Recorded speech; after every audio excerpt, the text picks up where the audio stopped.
Bienvenue à tous dans ce petit vlog de septembre. J'espère que votre rentrée s'est bien passée et je vous retrouve aujourd'hui dans la campagne irlandaise pour passer un petit moment ensemble.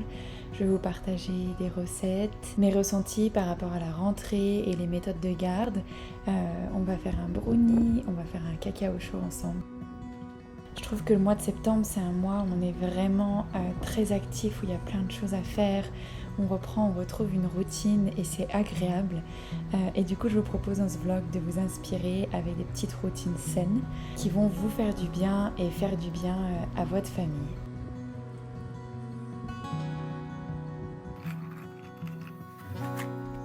Depuis que je suis maman, j'ai vraiment réalisé à quel point c'est important de ralentir. Et c'est vrai qu'il y a tellement de choses à faire, tellement de moments où on se sent débordé.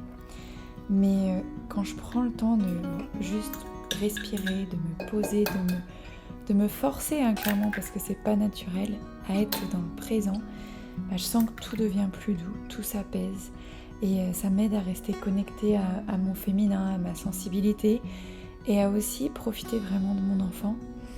Et c'est vraiment dans les instants les plus simples comme faire un gâteau, me brosser les dents, regarder ma fille jouer ou jouer avec elle, où je me sens la plus sereine, la plus alignée et je sens que de ralentir en fait c'est une des clés et c'est mon enfant qui me l'a appris parce qu'avant qu'il arrive, je vivais un rythme complètement effréné, sauf que quand on a un enfant, si on ralentit pas un peu, moi en tout cas pour moi, ça a compliqué vachement la façon dont je vivais ma maternité. Je me sentais vite frustrée et le fait de ne pas être forcément productive, ça a été compliqué à accepter et en fait de lâcher, ça a été la clé. Alors attention, je dis pas que de ne plus rien faire, évidemment il y a la maison qui doit tourner, on a encore plein de choses, souvent du travail à côté, etc. Mais c'est plus ralentir et être dans le présent. Ça veut pas dire forcément qu'on fait moins, juste on fait peut-être un peu plus lentement et avec plus de conscience en tout cas. Je vous ai mis la recette du brownie en description, vous verrez les ingrédients sont très sains et il est délicieux.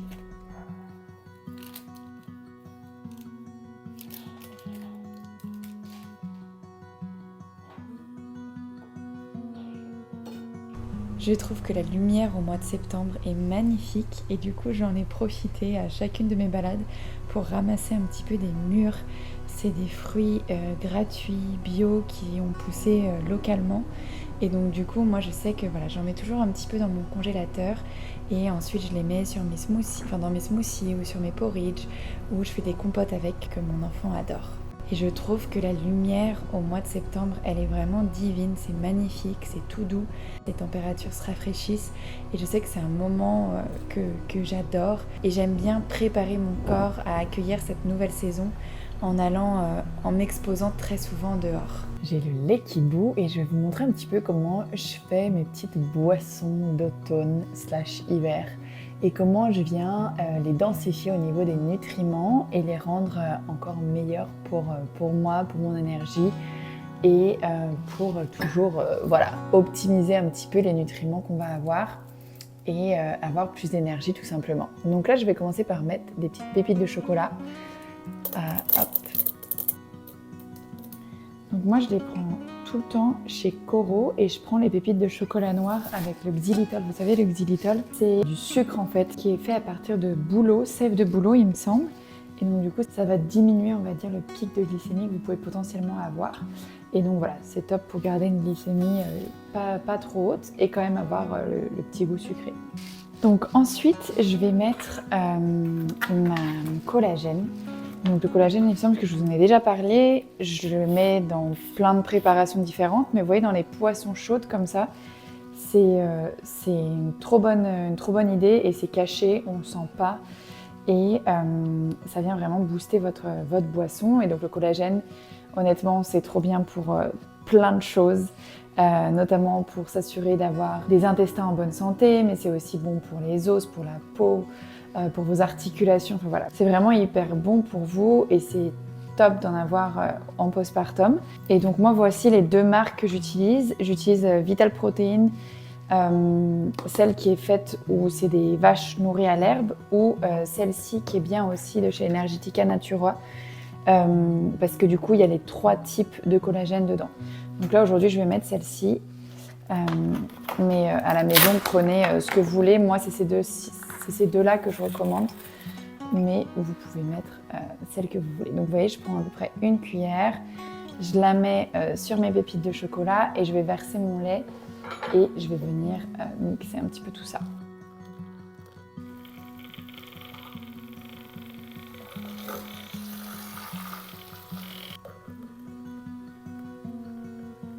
Et ensuite par-dessus, je viens toujours rajouter un petit peu de cannelle parce que j'adore le goût et en plus ça vient stabiliser votre glycémie. Donc vous savez, avoir une glycémie stable et qui ne fait pas trop des pics, c'est hyper important pour vos hormones, pour votre santé en général de toute façon. Mais pour vos hormones, c'est hyper important. Et donc du coup, voilà, en postpartum ou dans les premières années de maternité, c'est important que nos hormones, elles soient équilibrées parce qu'on a déjà tellement de choses à faire, notre corps a tellement de choses à faire que voilà, ça va vraiment l'aider si les hormones sont équilibrées. Et ensuite, je rajoute moi des fois quelques gouttes de stevia juste pour sucrer un petit peu plus, pour que ça soit quand même gourmand. Et voilà, petite boisson prête.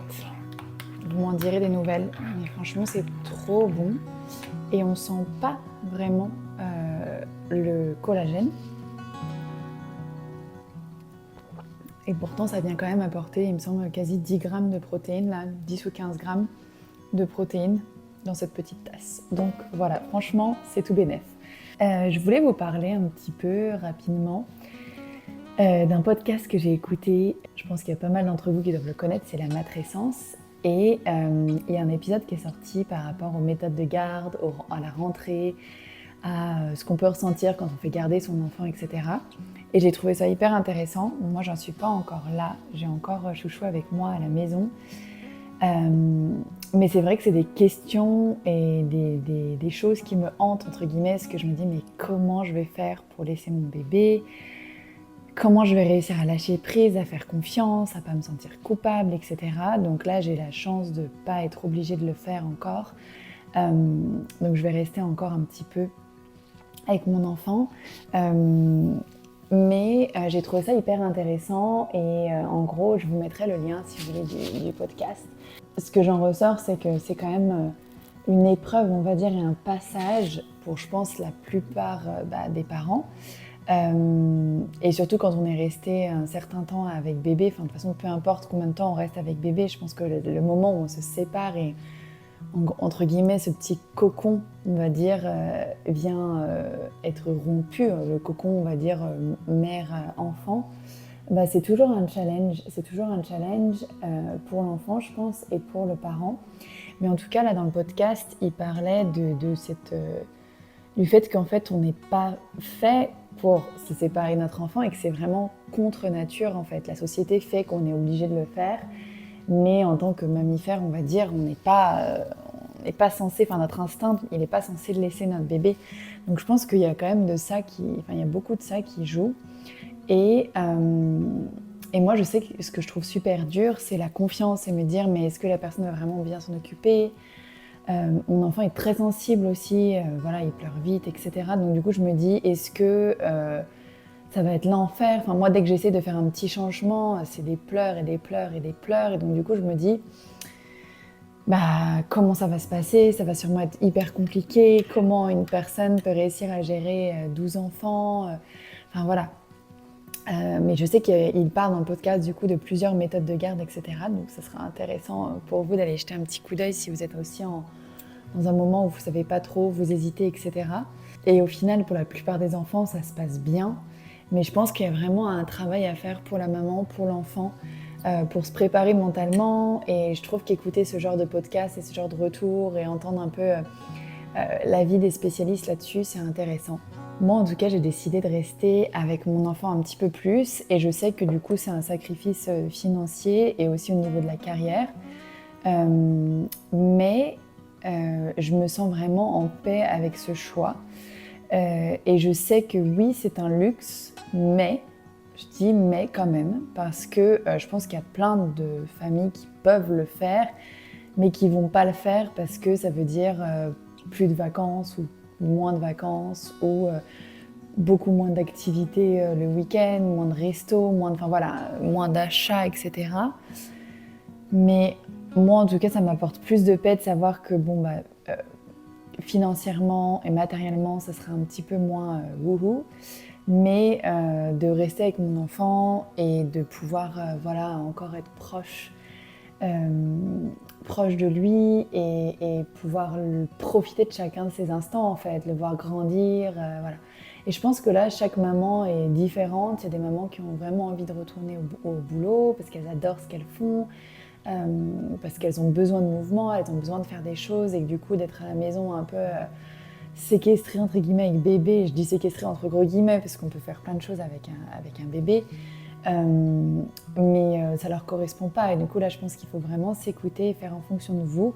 Moi en tout cas j'ai trouvé ma paix dans cette décision là, mais ça veut dire de faire un compromis sur des choses, des côtés un peu matériels, pour un certain temps. Et ouais, je vous dis ça parce que j'en ai un peu marre des fois d'entendre mais c'est vraiment un luxe, toi t'as trop de chance, nanana. Oui, je suis consciente que comparé à plein de mamans sur cette planète, j'ai beaucoup de chance de vivre en Europe, de vivre un endroit où c'est safe, etc. Mais il y a aussi les choix qu'on fait en fait. Donc c'est pas qu'un luxe. Il y a aussi forcément le revers de la médaille. Toutes les mamans qui restent avec leur enfant un peu plus longtemps savent que c'est très fatigant aussi, que il y a des jours où on en a marre, on aimerait bien les poser à la crèche et aller faire notre travail ou faire autre chose. Mais du coup, juste donner un peu de nuance sur ce sujet-là. Vous partager en tout cas mon avis par rapport à ça. Et voilà, écoutez, je vais finir mon petit chocolat chaud. Je pense, c'est le week-end ici, il pleut, je ne sais pas si vous entendez la pluie, mais c'est trop cosy. Mon mari garde le bébé et donc du coup, je vais faire un petit peu un planning pour le mois de septembre. Qu'est-ce que j'ai envie de mettre en place? Qu'est-ce que j'ai envie de faire? Qu'est-ce que j'ai fait au mois d'août qui m'a fait du bien? Qu'est-ce que j'ai fait au mois d'août qui m'a pas fait du bien, que j'ai pas envie de refaire?